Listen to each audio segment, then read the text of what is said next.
Assalamualaikum warahmatullahi wabarakatuh. Kami dari kelompok 3 ingin mempresentasikan, materi mengenai mata kuliah analisis laporan keuangan chapter 9 yaitu Perspective Analysis yang beranggotakan saya, Beatrice Alicia, Adana Dayasya, dan juga Linda Lestari. Perspective Analysis. Nah, di sini analisis perspektif merupakan langkah terakhir dalam proses analisis laporan keuangan yang mana dapat dilakukan hanya setelah laporan keuangan historis telah disesuaikan dengan benar untuk secara akurat mencerminkan kinerja ekonomi perusahaan. Nah, analisis perspektif itu meliputi peramalan neraca, laporan laba rugi, serta laporan arus kas. Untuk analisis perspektif itu juga inti dari penilaian sekuritas, di mana kedua model penilaian arus kas, bebas, dan pendapatan residual memerlukan estimasi laporan keuangan masa depan. Nah, model pendapatan sisa membutuhkan proyeksi laba bersih masa depan dan nilai buku ekuitas untuk memperkirakan harga saham saat ini. Analisis prospektif juga berguna untuk memeriksa kelayakan rencana strategis perusahaan. Untuk itu, maka menganalisis apakah perusahaan akan dapat menghasilkan arus kas yang cukup dari operasi untuk membiayai pertumbuhan yang diharapkan atau apakah akan diperlukan untuk mencari pembiayaan hutang atau ekuitas di masa yang akan datang. Dan terakhirnya adalah analisis perspektif berguna bagi kreditor untuk menilai kemampuan perusahaan dalam memenuhi persyaratan layanan hutangnya. Kita masuk ke subbab yang pertama, yaitu the projection process. Projecting financial statement. Nah, di sini projecting ada namanya projected income statement. Proses proyeksi dimulai dengan pertumbuhan penjualan yang diharapkan. Analisis yang lebih rinci akan menggabungkan informasi dari luar dengan rincian seperti berikut ini. Yang pertama, ada tingkat kegiatan ekonomi makro yang diharapkan. Misalnya, jika perekonomian berada dalam siklus kenaikan, kita mungkin merasa nyaman dalam memproyeksikan peningkatan penjualan yang lebih besar daripada sebelumnya. Lalu ada juga landscape kompetitif. Apakah jumlah pesaing meningkat atau saingan yang lebih lemah menghentikan operasinya? Itu merupakan perubahan dalam landscape persaingan akan mempengaruhi proyeksi penjualan unit serta kemampuan untuk menaikkan harga. Keduanya akan berdampak pada pertumbuhan lini teratas. Lalu ada juga campuran toko baru versus lama. Toko baru biasanya menikmati peningkatan penjualan yang jauh lebih besar daripada toko yang lama, karena mereka mungkin memanfaatkan pasar yang dilayani dengan buruk atau menyediakan bauran produk yang lebih mutakhir daripada pesaing yang ada. Toko yang lebih tua biasanya sebagai perbandingan, biasanya tumbuh pada tingkat pertumbuhan ekonomi lokal secara keseluruhan, lalu juga analisis harus mempertimbangkan oleh karena itu rencana perluasan yang diumumkan oleh manajemennya. Nah, berikut adalah target corporation income statements dengan asumsi bahwa penjualan akan bertumbuh sebesar 11,455% pada tahun 2006. Lalu tingkat pertumbuhan yang sama seperti pada tahun 2005. Ini merupakan target corporation projected income statement-nya.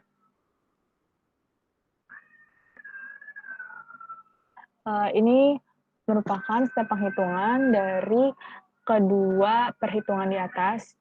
Ada sales gross profit, COGS, selling general and administrative, ada depreciation and amortization, interest, income before tax, tax expense, extraordinary and discontinued items, dan juga net income.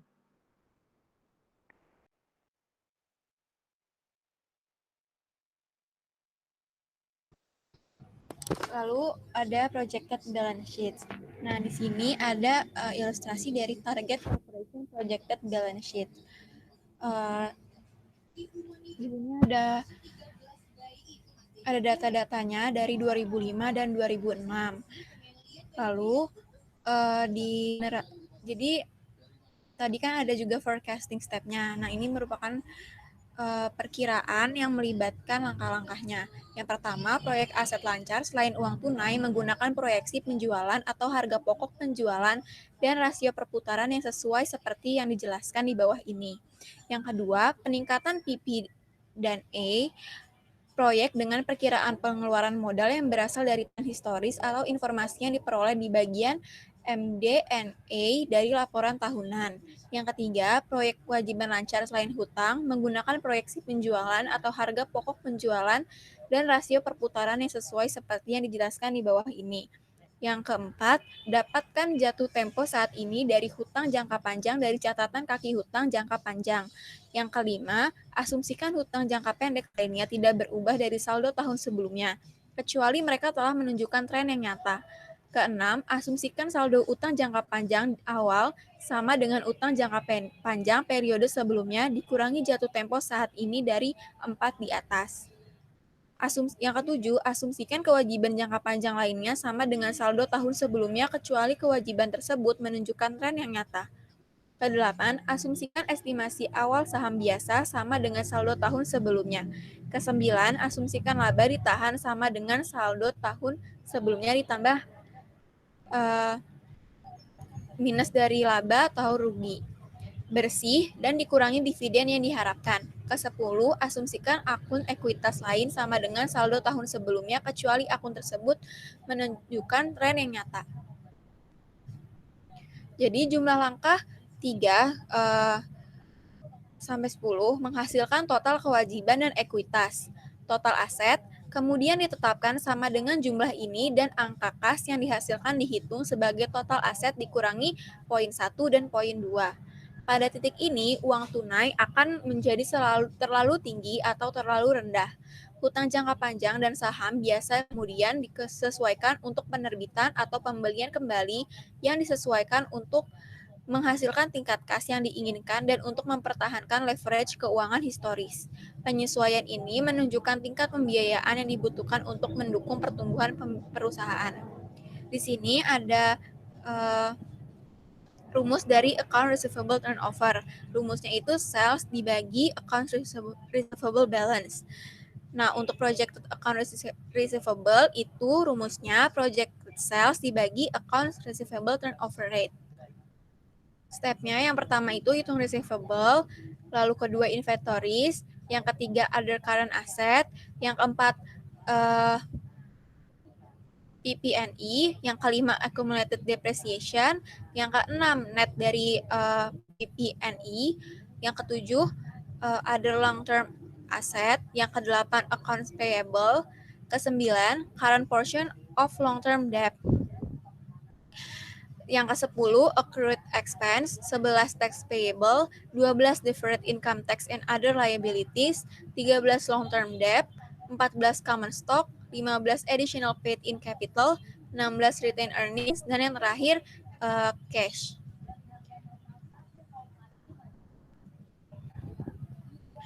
Lalu ada projected statement of cash flow. Proyeksi laporan arus kas dihitung dari proyeksi laporan laba rugi dan proyeksi neraca seperti yang dibahas dalam bab 7 sebelumnya. Arus kas bersih yang diproyeksikan dari operasi sebesar 3.295 juta, sebagian membiayai belanja modal sebesar 3.357 juta, pengurang hutang jangka panjang sebesar 504 juta, dan dividen 276 juta. Hasil defisit yang tersisa dalam 843 juta itu adalah pengurangan dalam bentuk tunai. Yang sebelah kanan ini adalah ilustrasinya untuk tahun 2006.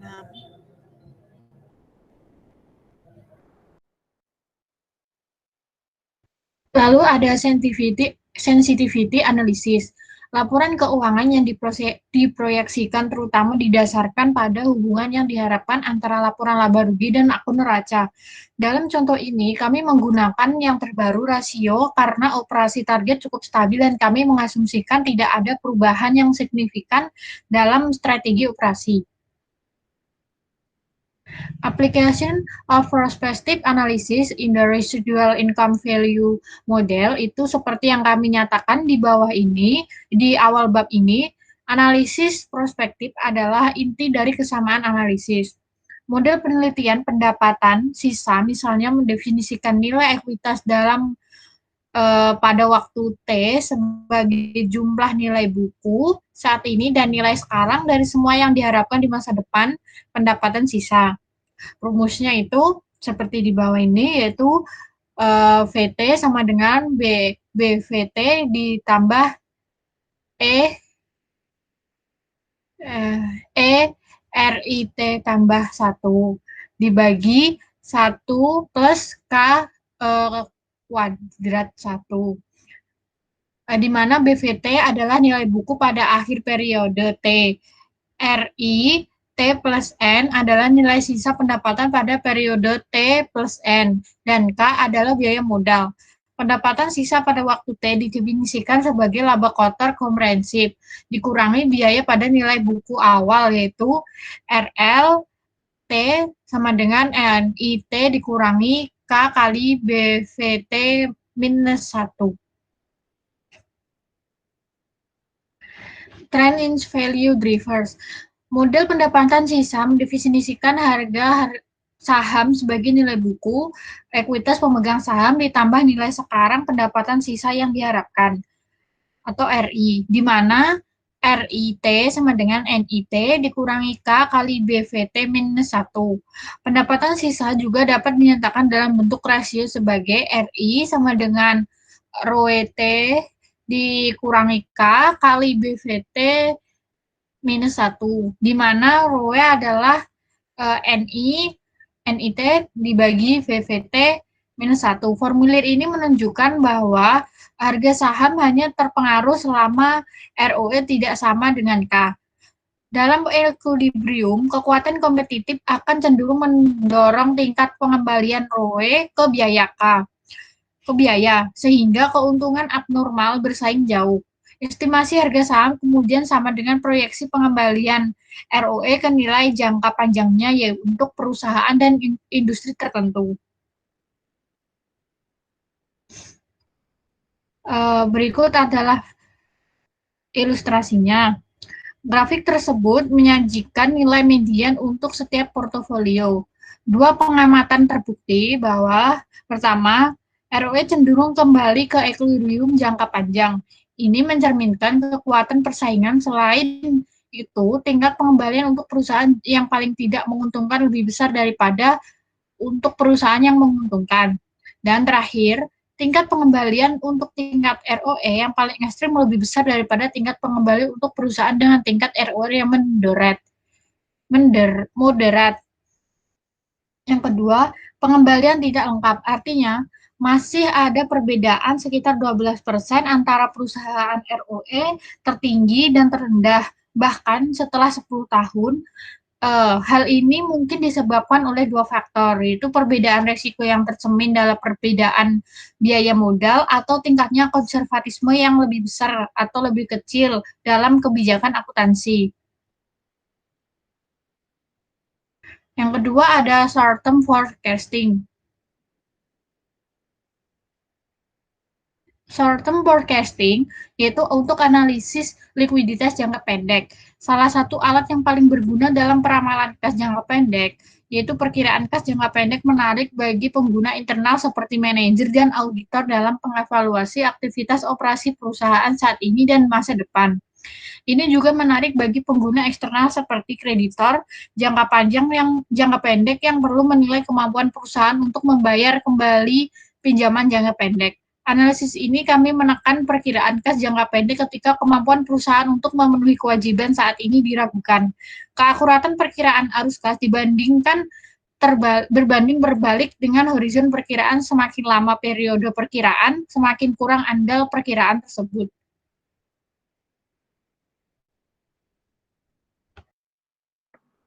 Selanjutnya yaitu cash flow patterns. Kas dan setara kas selanjutnya yang disederhanakan sebagai uang tunai itu merupakan aset yang paling liquid.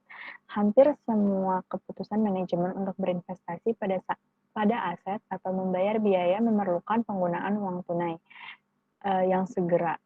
Ini juga menghasilkan pengelolaan fokus mereka pada uang tunai daripada konsep dana cair lainnya. Beberapa pengguna, seperti contohnya kreditor, itu terkadang menganggap aset seperti hutang dan persediaan sebagai bagian dari aset likuid, mengingat konversi jangka pendek menjadi uang tunai. Arus kas terbatas dalam hal yang cukup penting. Saat kas mengalir ke perusahaan, manajemen memiliki keleluasaan dalam pencairannya.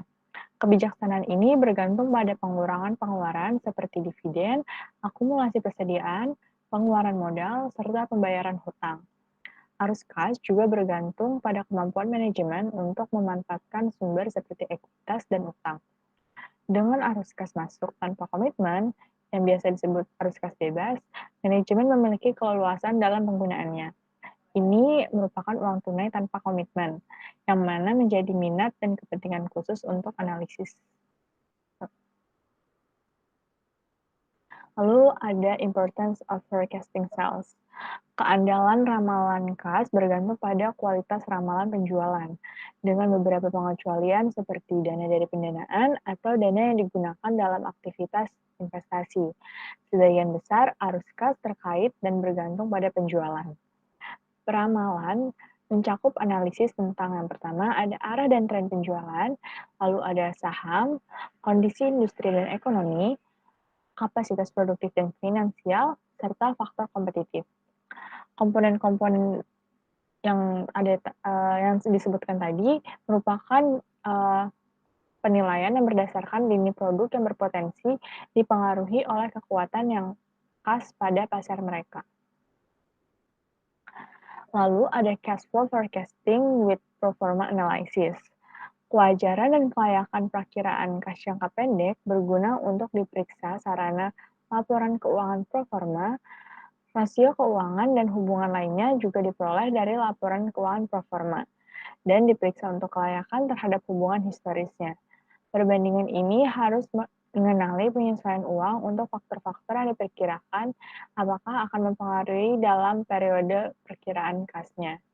Nah, berikut contoh dari estimates of cash collections yang ada pada bulan Januari ke Juni. Ada sales, collection of sales, lalu ada write-off. Kita masuk ke pembahasan soal untuk chapter 9. Yang pertama ada pembahasan soal dari S93, yaitu pada tahun 2006, Cult.com berada di tahun kedua operasinya. Cult.com memproduksi obat batuk anak. Penjualan industri obat batuk anak untuk tahun 2005 mencapai $3 miliar. Untuk tahun 2005, Cult.com memiliki penjualan sebesar $2,4 juta, dengan pangsa pasar sebesar 0,08%. Yang dibutuhkan, yang pertama A, jelaskan bagaimana prediksi pasar total dan pangsa pasar dapat digunakan dalam proses peramalan. Yang B, data apa yang mungkin Anda cari untuk meningkatkan perkiraan penjualan dan bagaimana data tersebut dikumpulkan. Yang C, gambarkan skenario bagaimana jika di mana pangsa pasar diperoleh oleh Code.com.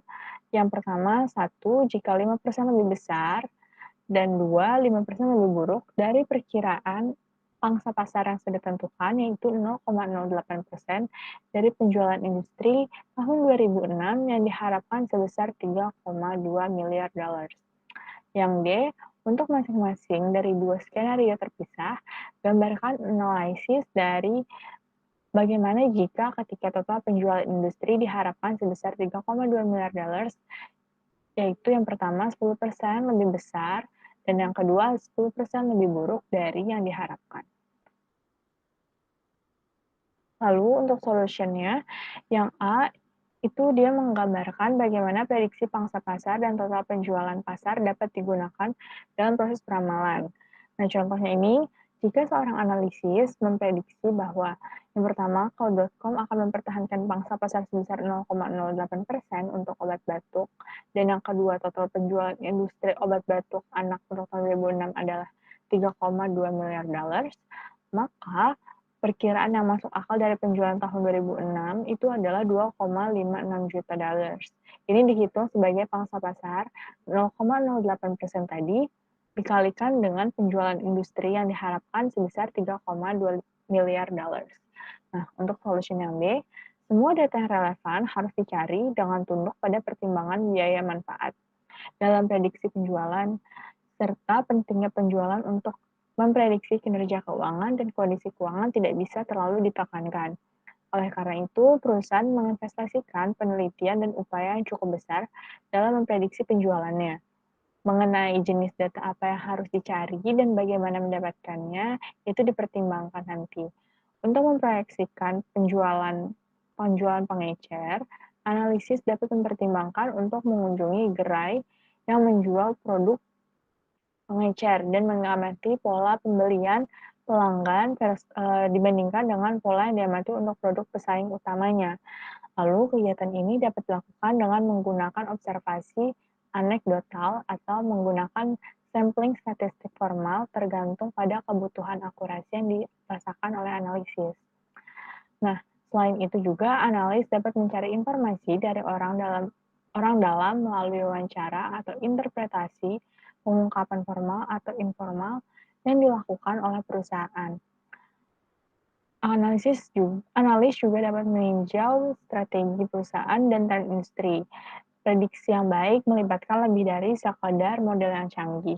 Tapi analis juga harus mengambil perspektif pelanggan yang dibatasi oleh lingkungan ekonomi yang diperkirakan ada.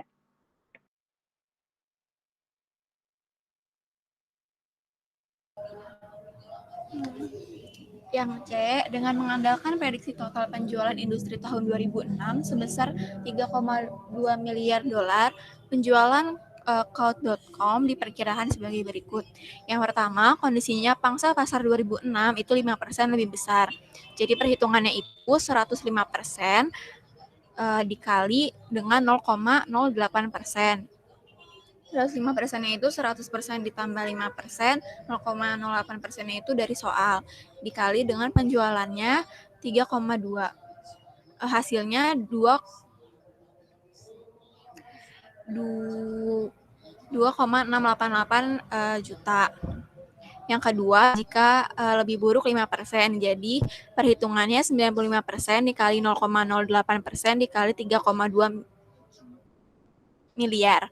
Jadi hasilnya 2,432 juta. Yang D, penjualan industri jika 10% lebih tinggi. Yang pertama itu 105% dikali 0,08% dikali sama 110% dikali 3,2 miliar. Hasilnya 2,9568 juta. Lalu 95% dikali 0,08% dikali 110 dikali 3,2. Hasilnya 2,6752 juta. Penjualan industri jika 10% lebih rendah. 105% dikali 0,08% dikali 90% dikali 3,2. Hasilnya 2,4192 juta dan 95% dikali 0,08% dikali 90% dikali 2 miliar. Hasilnya 2,1888 juta. Lalu ada soal P93.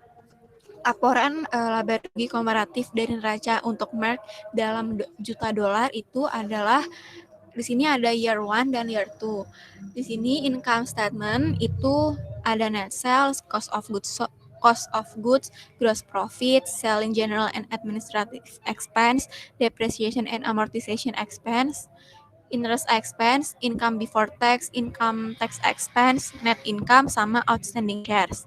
Lalu ada balance sheet, isinya cash, receivable, inventories, other current asset, property, plant and equipment, accumulated depreciation, other asset, terus accounts payable and accrued liabilities, short-term debt, current maturities of long-term debt, terus income tax payable, deferred income tax and other liabilities, long-term debt, common stock, capital surplus, retained earning, treasury stock, shareholders equity, dan total-totalnya. Pertanyaannya yang A, gunakan rasio berikut untuk menyiapkan proyeksi laba rugi, neraca, dan laporan arus kas untuk tahun 3. Yang pertama itu sales growth, 18,27%, gross profit margin 39,27%,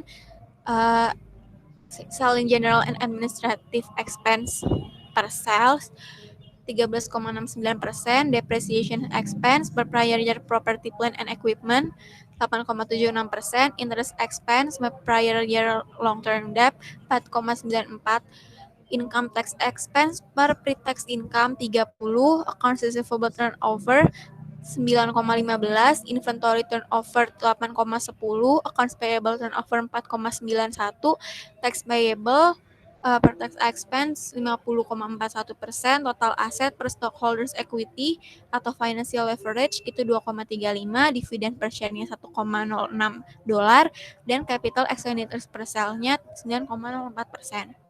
Yang B, berdasarkan proyeksi awal Anda, berapa banyak pembiayaan eksternal atau hutang jangka panjang dan atau ekuitas pemegang saham yang dibutuhkan Merck untuk menandai pertumbuhan pada peningkatan penjualan yang diproyeksikan.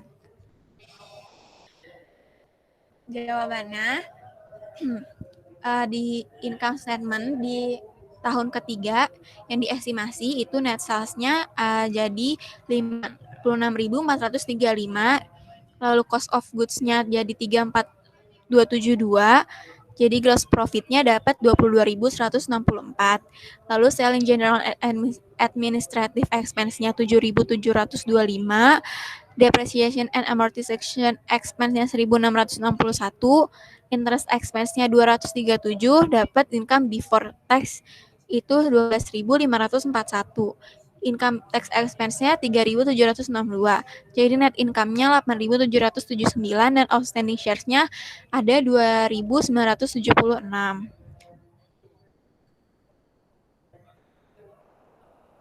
Lalu rasionya itu di antara year 2 and year 3 itu sama.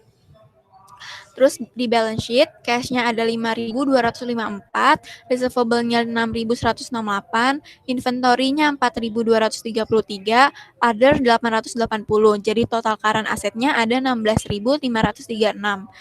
Terus PPE-nya 24056, depreciation-nya 7.514. Lalu other asetnya 17.942, dapat total aset 51.020. Lalu accounts payable and accrued liabilities-nya 6.983, short term debt and itu 4.067, income tax-nya 1.897, dapat total current liabilities 12.947. Lalu deferred income tax and others-nya 11.614, long term debt-nya 4.787, total liabilities-nya 29.347. Common stock-nya 30, capital surplus-nya 2907, retain earning-nya 37123, treasury stock-nya 22387, shareholder equity-nya dapat 21673. Jadi total liabilities and net worth-nya 51020 sama kayak total aset. Rasionya sama antara year 3 dan year 2 kecuali di capex. Capex-nya 5.100 kalau di tahun ketiga. Terus statement of cash flow-nya, net income-nya itu 8.779, depresiasinya 1.661, accounts receivable-nya 953, inventories-nya 654, itu dua-duanya min, terus accounts payable-nya 1.079, income tax-nya 323. Jadi dapat net cash flow from operation 10.235. Capex-nya minus 5.100. Itu masuk ke net cash flow from investing activities. Long term debt-nya minus 12, terus nggak ada additional paid, ada dividen itu jadi min 3156. Jadi net cash flow from financing activities-nya ada min 3.168. Net change in cash-nya 1.967.